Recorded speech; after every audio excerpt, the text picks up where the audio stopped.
Good evening and praise the lord. सबको जय मसीह की। टीएमसी की। Praise the lord. यशाया यशाया भविष्यवाणियां कर रहा है। यशाया भविष्यवाणी कर रहा है विशेष तौर पर यीशु के आने की, उसका उसके न्याय की। बहुत ढेर सारी भविष्यवाणियां जो हमने करी हैं। कल भी हमने 26वां अध्याय पढ़ा था। तो ये जरूरी है कि इसको हम एक टाइम स्केल के साथ में इसको समझें।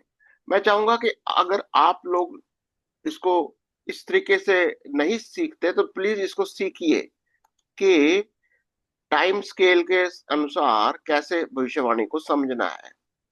जैसे हमने देखा, ऑलरेडी देख समझ रहे हैं हम, 7 साल का क्या होने वाला है। 666 का राज्य होगा। 666 राज करेगा। 666 किसको बोलता है? हाँ, 666 शैतान, जिसका एक मनुष्य का नंबर है जिसके ऊपर शैतान या उसकी दुष्ट आत्मा या संसार का आत्मा वो सवार है और राज्य करता है। और ये पुरुष है। पर लेकिन यहाँ पर ये भी याद रखना, यहाँ से हमारा रैप्चर है। बाइबल स्कॉलर्स ये मानते हैं सारे कि कलीसिया का यहाँ पर रैप्चर होगा। और 7 साल जैसे ही कंप्लीट होंगे, यीशु मसीह का आना होगा। जैसे यीशु आएगा तब ये यहाँ पर इसको, ये सब राष्ट्रों का न्याय होगा। यानी जितने भी, जब हम राष्ट्रों का न्याय होगा तो ध्यान देना, ये असल में ये पुरुष है वहां पर, और ये आत्मिक शक्तियां, पुरुष जो लोग राज करते हैं और उनकी आत्मिक शक्तियां जो भी हैं, इनका न्याय होता है। और इसके बाद में हम देखते हैं कि यहाँ पर, यहां से लेकर 1000 साल का पीरियड है। 1000 साल तक कौन राज करेगा? यीशु राज करेगा। किसके साथ? कलीसिया। कलीसिया जिसका अब मानकर चलते हैं ये सारी, जिसके साथ, जिन्होंने जिन्होंने भी विश्वास किया यीशु जिन्होंने मसीह को। विश्वास किया, जो यीशु मसीह में विश्वास करते। दूत कौन हुए? किसकी दूत की बात कर रहे हैं? 1000 साल कलीसिया, जिसके अंदर इज़राइल भी है और हम अन्य जातियां भी हैं, ये राज करते हैं। तो मैं कुछ चाहूंगा कि अच्छा, एक चीज और समझ लो। और इसके बाद में यहां से शुरू होता है नया जमीन ये और नया आसमान। अब आपको यहाँ पर एटर्निटी शुरू हो जाती है। और यहाँ ये वाला पीरियड है, ये वाला टाइम है जिसको बोलते हैं कि वो the great white throne, Hindi में द श्वेत सिंहासन। श्वेत पत्थर। सिंहासन। यानी यहाँ पर जो अविश्वासी लोग, उनके मुर्दे भी जी उठते हैं। और द ग्रेट व्हाइट थ्रोन जिसको बोलते हैं, यहाँ पर न्याय होगा। और अजगर का भी, या ये अजगर का भी यहाँ पर, आग की झील में डाल दो। उसको भी नरक में डाला जाएगा। ठीक है। ये कुछ ऐसे करके तस्वीर अगर आप बना सकते हो। अगर आपको तस्वीर नहीं समझ में आती तो जरूर आप बात करिए। नहीं समझ में आता, बात करो। बात करने से ही बात निकलेगी। भविष्यवाणी, अगर आपने यशाया का 24, 25, 26 कर लिया है, मैंने आपको कल भी बताया था कि जैसे ही बाबिलोन का संदेश मिलता है, 24 अध्याय में हमने देखा तो पृथ्वी का न्याय होता है। जब आप कहते हैं पृथ्वी का न्याय होता तो क्या मतलब हो गया? कहाँ? राष्ट्रों का न्याय होता है। ठीक है ना? तो राष्ट्रों का न्याय कहाँ देखा था हमने? ये ये राष्ट्रों का न्याय। ओके। ये वाला टाइम जब यीशु आएगा, ये यीशु का आना होगा और राष्ट्रों का न्याय यहाँ पर होता है। ठीक है। और फिर वो अपने राज्य की स्थापना करता है। तो यहाँ जो 24वां अध्याय जब हम पढ़ते हैं तो उसके अंदर वो राष्ट्रों का न्याय की बात करता है। ठीक है। अगर आपका कोई क्वेश्चन हो इसके अंदर तो आप पूछ सकते हो कि फिर क्या होता है। 25वें अध्याय में क्या होता है? प्रभु के लोग जो उद्धार पाए हुए हैं वो प्रभु की स्तुति करते हैं, ठीक है ना, परमेश्वर की स्तुति के गीत गाते हैं। और साथ ही साथ में एक और तस्वीर देता है कि परमेश्वर, 6वीं आयत है 25 का 6 से कहता है, राष्ट्रों सेनाओं का यहोवा इस पर्वत पर सब देशों के लोगों के लिए एक ऐसा बोझ तैयार करेगा जिसमें भांति भांति का चिकना और निथरा हुआ दाख मधु होगा। यानी परमेश्वर के द्वारा तैयार भोज, ये हेडिंग है इसका। भोज, जब भी प्रभु की बात होती है, भोज का मतलब होता है एक बलिदान। यीशु अपने ही बलिदान को कहता है मेरा भोज।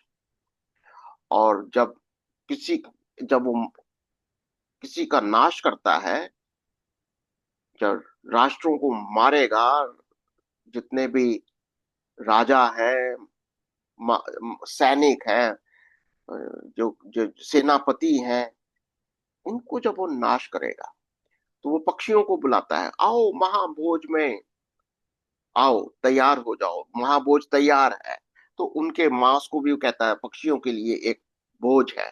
तो वो वाली तस्वीर यहाँ पर है। तो वो तस्वीर कहाँ बैठती है? कुछ अभी आइडिया लग रहा है कहाँ बैठती है वो तस्वीर? हम्म? 25 की 6 की बात कर रहे हैं?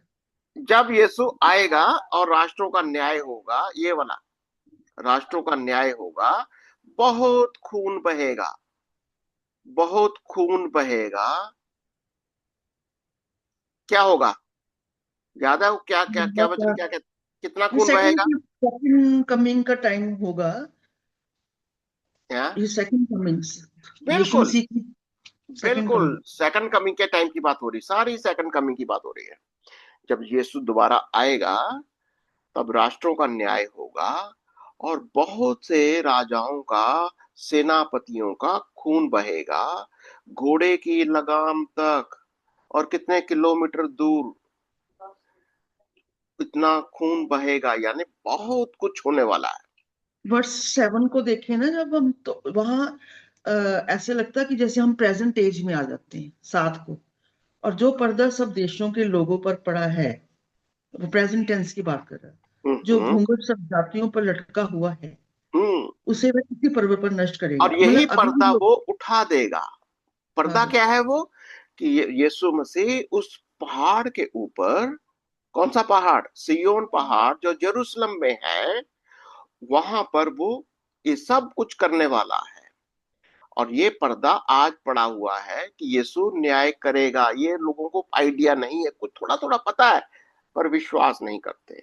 यीशु आएगा और इसका सब जातियों के ऊपर ये जो पर्दा पड़ा हुआ है, घूंघट पड़ा हुआ है, उसको वो हटा देगा, सब कुछ वो दूर करेगा। और ये सारी बातें ये भविष्यवाणियां हो रही हैं, ठीक है। तो अगर आपने ये सब करे, अब यहाँ पर वो इसी समय के ऊपर क्या कर रहा है? वो राष्ट्रों का न्याय, जैसे वो कहता है मोआब को वह दंड देगा। तो यही वो समय है, बिल्कुल इसी समय के ऊपर राष्ट्र मोआब को भी वो दंड देगा, ये वाला समय कि मोआब को वो दंड देगा, 10वीं आयत से जो हम पढ़ते हैं। और फिर 26वें अध्याय के अंदर हमने क्या देखा? परमेश्वर अपने लोगों को विजयी करेगा। कौन से परमेश्वर के लोग? ये कलीसिया, कलीसिया इसको वो विजयी करेगा। वो कलीसिया नया गीत गाए, कलीसिया गीत गाएगी, प्रभु की स्तुति करेगी, प्रभु की। उद्धार का काम देने के लिए वह उसकी शहरपनाह और घर को नियुक्त करता है। हमको यहाँ पर फिट करते जाना भविष्यवाणी को समझने के लिए। ये टाइम स्केल के अंदर हमको वो अंडरस्टैंडिंग होनी चाहिए कि ये भविष्यवाणी कौन से समय की हो रही है। इसका मतलब जैसे यीशु आएगा, सेकंड कमिंग, वो राष्ट्रों का न्याय करेगा, बहुत ज्यादा राजा लोग, सेनापति, बहुत सारे सेनाएं, बहुत लोग मर जाएंगे, बहुत खून बहेगा। और अब वो 1000 साल के लिए जब वो अपने किंगडम को, अपने राज्य की स्थापना करता है, वो वाला समय में प्रभु के लोग जो उसके कलीसिया है, जो उसके उसके शेष लोग हैं, वो लोग एक विजयता का एक गीत गाते हैं। और क्या क्या गीत गाते हैं कल हमने देखा था इसको, ठीक है। तो अब ये सारी बातें वो समझा रहा है भविष्यवाणी के द्वारा। तो फिर क्या होता है, फिर क्या कहता है, मरे हुए भी जी उठेंगे। याद है जब वो कहता है मरे हुए जी उठेंगे कब? अब इसको समझना बहुत जरूरी है, मरे हुए रैप्चर, कब जी उठेंगे? यीशु, यीशु जब आएगा रैप्चर होगा। ये जैसे जब मरे हुए जो मसीही लोग हैं उनका रैप्चर यहीं पर हो जाना है, ये यहीं पर मरे हुए जी उठेंगे, ठीक है।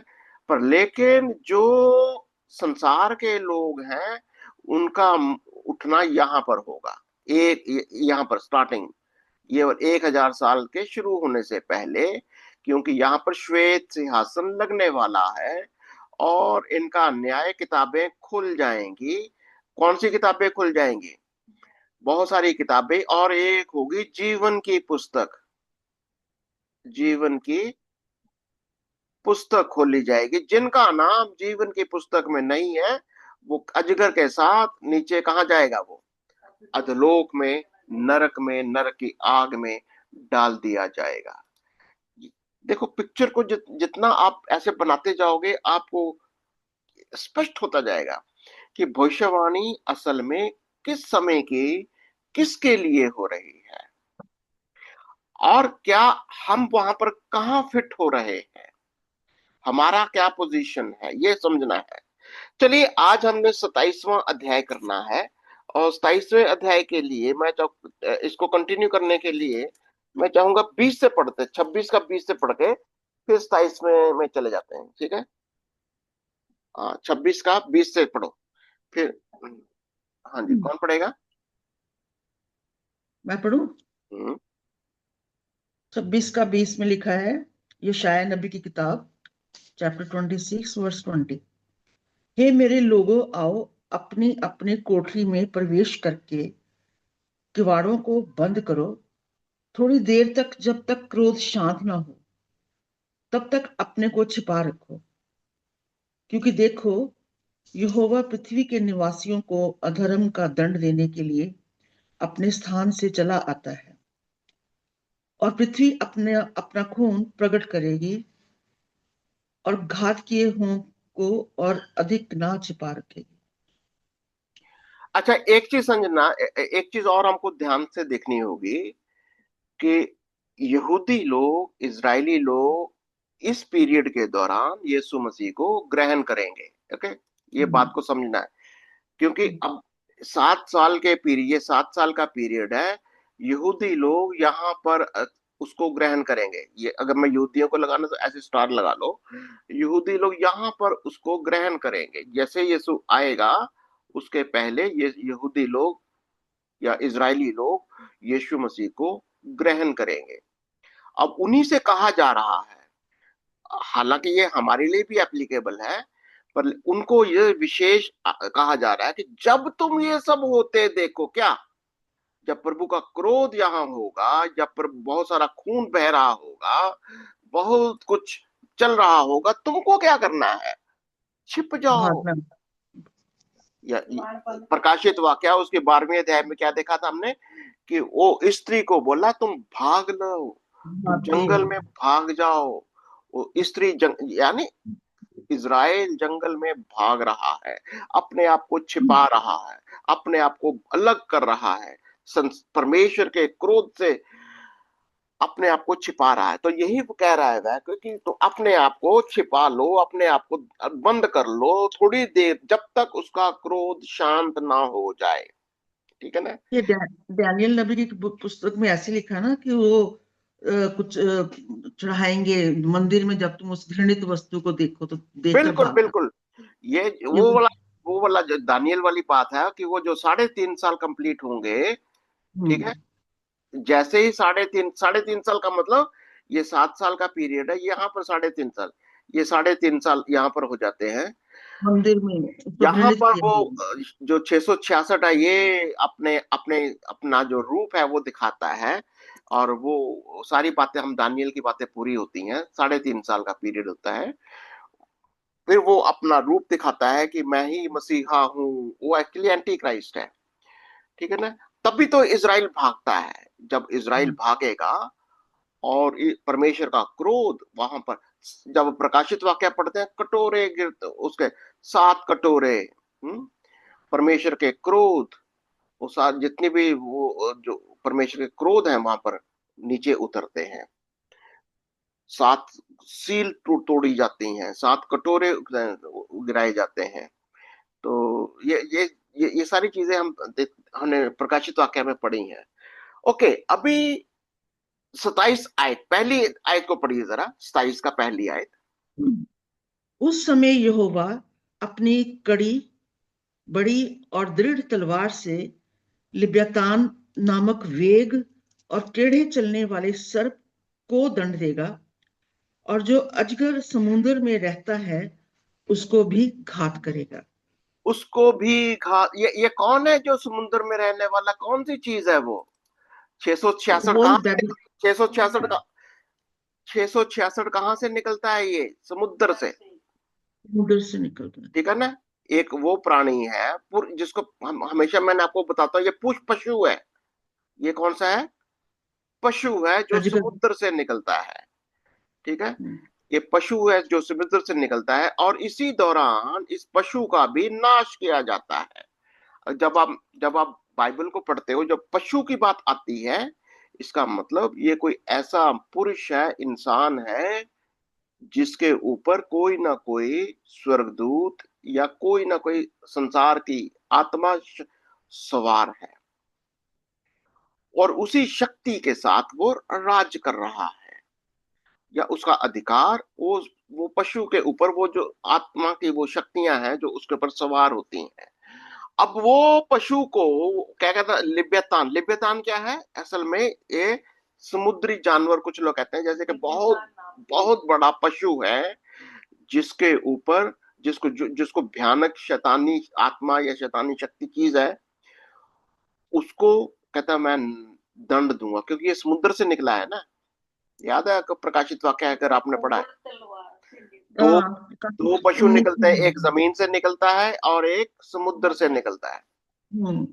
प्रकाशित वाक्य आपने नोट्स को थोड़ा सा दोबारा रिवाइज इसको करिए। इसको जो वैश्या का नाम जो दिया, स्त्री टाइप थी, वही चीज है ये वो जो। किंगडम, वैश्या जो है बाबिलोन, वो किंगडम है, स्पिरिट है बेसिकली, या राइट। वो जो सवार होती है, जैसे मैंने हमेशा कहता हूँ, उनके ऊपर एक आत्मा सवार है। जैसे ये कोई वही पशु चीज होता है। है, इसके ऊपर एक स्पिरिट सवार है। जैसे मैं इसके निशान लगाता हूँ कोई ऐसा वाला, तो ये असल में कह सकते हैं बाबिलोन। बेबीलोन की स्पिरिट है। हम्म, ये संसार की आत्मा है जो इस पुरुष के ऊपर सवार होती है, ठीक है। ये संसार की आत्मा है वो, ये। अब हम्म। यही उस बाबिलोन जो भी इनके ऊपर सवार होती है, और वो कौन भेजता है उसको? अजगर। अजगर क्या है? वो लूसीफर, वो शैतान, जो कि दरअसल में असली जो समस्या का कारण वही है, जिसको अजगर कहा जाता है, शैतान कहा जाता है। ओके, तो अब जैसे ही दूसरी आयत में आते हैं हम, ठीक है। आपको पहली आयत समझ में आ गई? 27 का पहली आयत हो गई।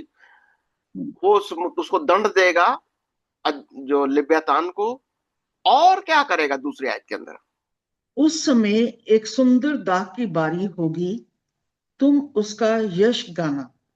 अब ये जो दाग की बारी है, ये क्या है? देखो, मैंने इज़राइल। आपको, दाग की बारी क्या है? यहाँ पर एक दाग की बारी लगेगी, क्योंकि यहाँ पर अब वो ये वाला पीरियड आ गया, 1,000 साल का पीरियड, ठीक है।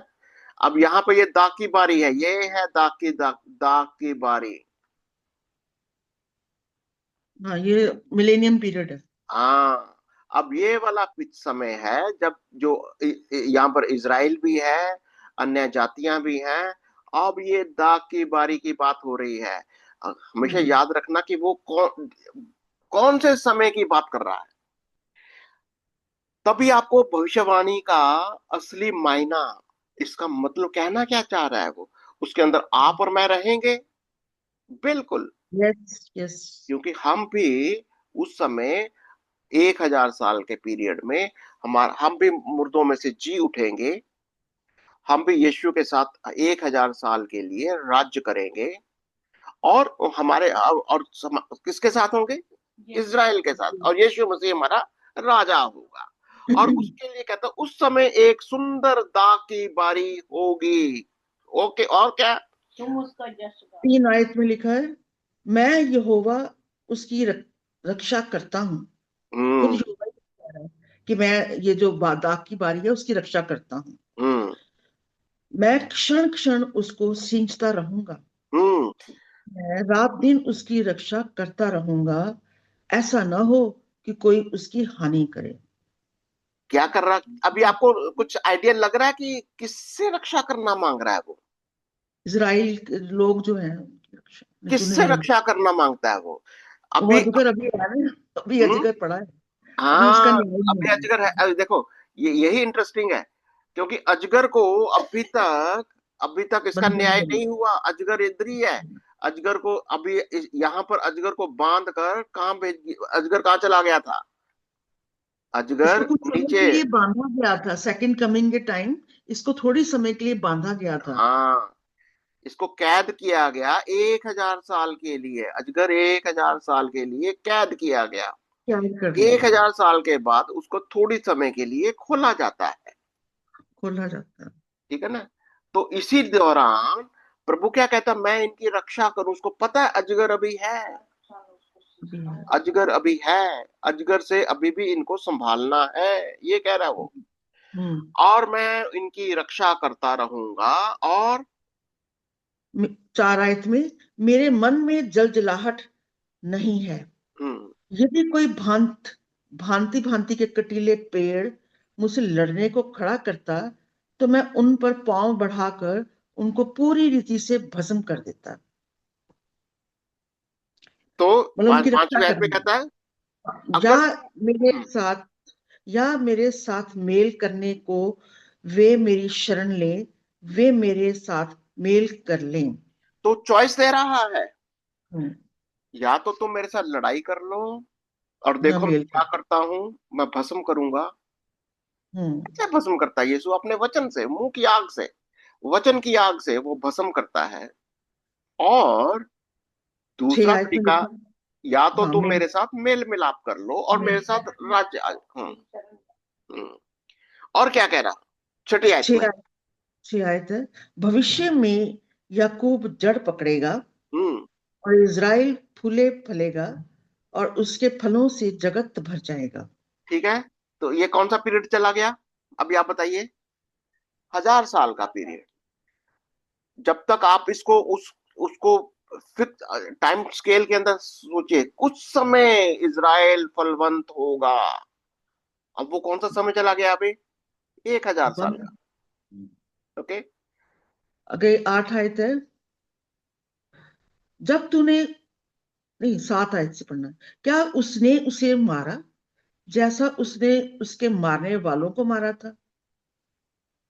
मतलब जो जिसने, कौन था जिसने इजराइलियों को अब ये मारा था। जब देखो, अभी देखो, ये क्वेश्चन कर रहा है। ये एक क्वेश्चन क्वेश्चन है, है। क्वेश्चन क्या कर रहा है वो? क्या क्या? उसने उसे मारा हम्म। जैसा उसके मारने वालों को मारा था। किसने मारा? प्रभु ने, क्या वह यहोवा ने। हाँ, किसको हाँ, मारा? मैंने इज़राइल को। इजराइल। क्या उसने ऐसे मत बोलो। किसने मारा? उसने का वो कौन हो गया? यहोवा। क्या यहोवा ने उसने उसे कौन हो गया? इज़राइल।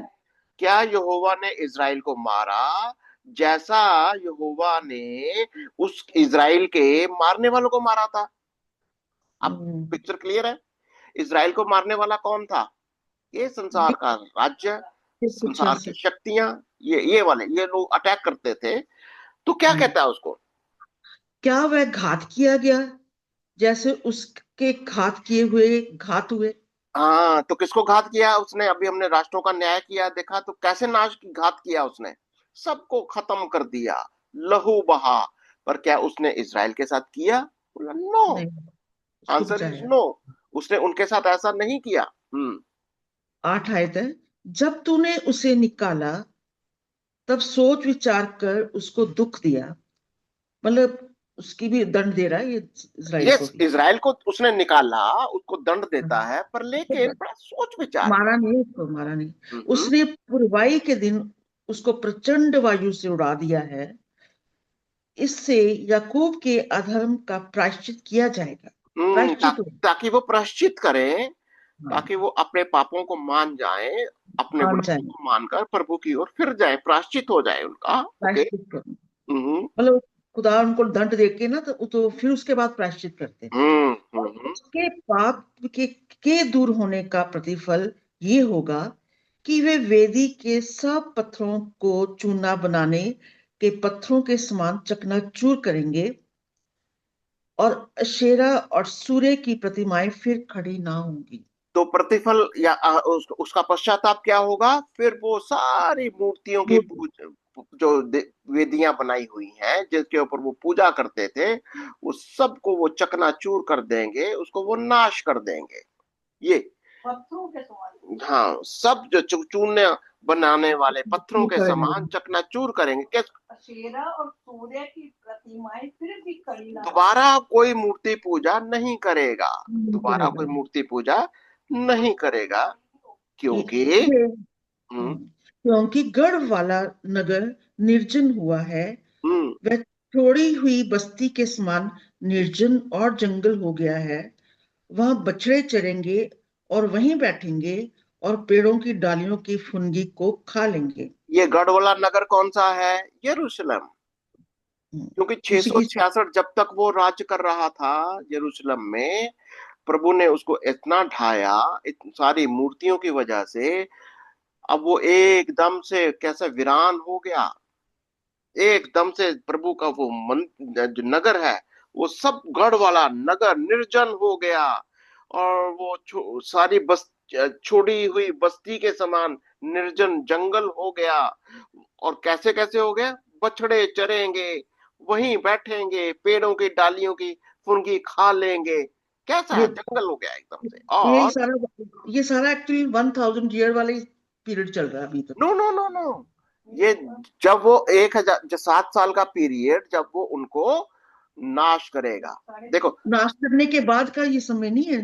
नहीं पेड़ों नहीं की नहीं नहीं नहीं, नहीं, डाली। नहीं। ये 7 साल का पीरियड है जब उसको दंड दे रहा है, जब वो अच्छा। इज़राइल के राष्ट्र को, 666 को वो दंड दे रहा है, सारे का प्रकोप आ रहे हैं और इज़राइल भाग रहा है। ये तस्वीर को समझना है। फिर छटाई हो रही है उनकी उनकी भी। अभी इज़राइल तो भाग रहा है, पर लेकिन ये हम्म, जो 666 जो राज्य कर रहा है, अब उसके ऊपर सारे प्रकोप आ रहे हैं, दंड। अब जितनी 7 विपत्तियां हैं, वो आप देख लेना उसको, प्रकाशित वाक्य में क्या क्या आ रही हैं। ये 12 प्रकाशित वाक्य 12 यहाँ से जब स्टार्ट होते हैं वो बिल्कुल भाग रही है। बिल्कुल आगे 12 आयत आ जाएंगे। उस समय महानद से लेकर मिस्र के नाले तक हाँ। अपने अंग को फटकेगा, और हे इज़राइलियों तुम एक एक करके इकट्ठे किए जाओगे। सिस्टर जी 11वीं आयत रह गई है, जब उसकी अच्छा। शाखाएं। जब उसकी शाखाएं सूख जाएंगी तब तोड़ी जाएंगी, और स्त्रियां आकर उसको तोड़कर जला देंगी, क्योंकि ये लोग निर्बुद्धि हैं। इसलिए उनका कर्ता उन पर दया ना करेगा, और उनका रचने वाला उन पर अनुग्रह ना मतलब करेगा। क्या कि सारा तुम्हारा जितने पेड़ हैं वो तो सूख गए, हो गए, वो काट रहे हो तुमको पता ही नहीं चल रहा कि ये परमेश्वर का जजमेंट क्रोध है। है। जजमेंट है वो, चाहे कोई भी है जिसने तो नहीं कहता ये लोग माना। निर्बुद्धि हैं, इनको नहीं समझ में निर्बुद्धि। आता। हाँ, ये निर्बुद्धि। यही तो वो समझा रहा है। वो कहते उनका कर्ता उन पर दया न करेगा, और इसलिए, ना उनका रचने वाला उन पर अनुग्रह करेगा। हाँ। अब ये अनुग्रह ना पीरियड कौन करेगा। सा वाला पीरियड है? ये एक 7 ईयर, रिमेम्बर, ये 7 साल का पीरियड है। ये जब भी आप इसको करोगे, आप इसको 7 साल के पीरियड को हमेशा माइंड में रखो। अभी तो ये पता नहीं आपको कितना समझ में आ रहा है, ये मैंने इसको बना दिया है। इसको डिवाइड करने की कोशिश करो, 7 साल से पहले कब होगा, क्या होगा, 7 साल के दौरान क्या होगा, ये सात लास्ट साल साढ़े के एंड में क्या होगा, फिर 7 साल के बाद में क्या, बहुत भविष्यवाणियां हैं। ये 3.5 आप लास्ट वाला टाइम है ना, जो अजय, सेकंड 3.5 ईयर जो लास्ट में है, हाँ लास्ट वाला। बिल्कुल। एक्चुअली सारी विपत्तियां 3.5 साल, दूसरा पार्ट जो है ना, सेकंड 3.5 ईयर, वो वाला उसमें पीरियड है। हम्म हाँ, अब उस समय क्या, 12-13 पढ़ो भाई। उस समय यहोवा महानद से लेकर मिस्र के नाले तक अपने अन्न को फटकेगा, और इजराइली और हे इजराइलियों, तुम एक एक करके इकट्ठे किए जाओगे। हाँ, अब ये समय क्या होगा, यही 7 साल का पीरियड होगा। अपने इजरायलियों को वो फटकेगा, यानी इजराइल दौड़ेगा, इजराइलों को बहुत परेशानी होगी। वो क्योंकि अन्न को पटेगा, मिस्र अन्न, के नाले तक अपने अन्न को पटकेगा। अरे वो और अन्न प्रभु के लोग ही तो है वो। अन्न जब भी देखो, हमेशा याद रखो, जब वो अन्न है, पेड़ है, ये सारे ये उसके लोग हैं। इजराइली फटकेगा, और क्या करेगा, इजराइल को वो इकट्ठा करेगा। इजराइल दंड को देने के कहाँ से बाद इकट्ठा करेगा? अगर आपने नक्शे को, अगर मिस्र आप के नाले तक। कहाँ से इजराइल का नक्शा कैसे ठीक करेगा बताओ? महानद से लेकर मिस्र के नाले तक, ये फरात नदी जोग्राफिकल से कंडीशन। अभी आप नक्शे को देखो जरा, नक्शा देख, मैं हमेशा नक्शा दिखाता हूँ। आज मैंने नक्शा तैयार करके नहीं रखा, कल दिखाऊंगा। फरात नदी से लेकर नीचे कहाँ तक जाता है वो? मिस्र तक। मिस्र के तक। नाले तक। मिस्र के नाले, मैंने हमेशा कहता हूँ, आप नक्शे को देखा करो। फरात नदी से लेकर मिस्र के बॉर्डर तक, बल्कि और नीचे तक, नील नदी तक, इजराइल का नक्शा बदल जाएगा। इजराइल को वो इकट्ठा करेगा, इसके कहता मैं इन लोगों को भी इकट्ठा करूंगा। और क्या कह रहा हूँ? महानद महानद जो है, वो नील नदी को नहीं कहते नहीं, महानदी? फरात नदी, यूफ्रेटिस। अच्छा, आगे है 13 आयत पढ़ेंगे। हम्म। उस समय बड़ा नरसिंगा फूंका जाएगा, हम्म। और जो अशूर देश में नष्ट हो रहे थे, जो मिस्र देश में बरबस बसाए हुए थे, वे यरूशलेम में आकर पवित्र पर्वत पर यहोवा को दंडवत करेंगे। अब बहुत सारे लोग, सारे के सारे लोग, ये पीरियड 1,000 साल का आ गया।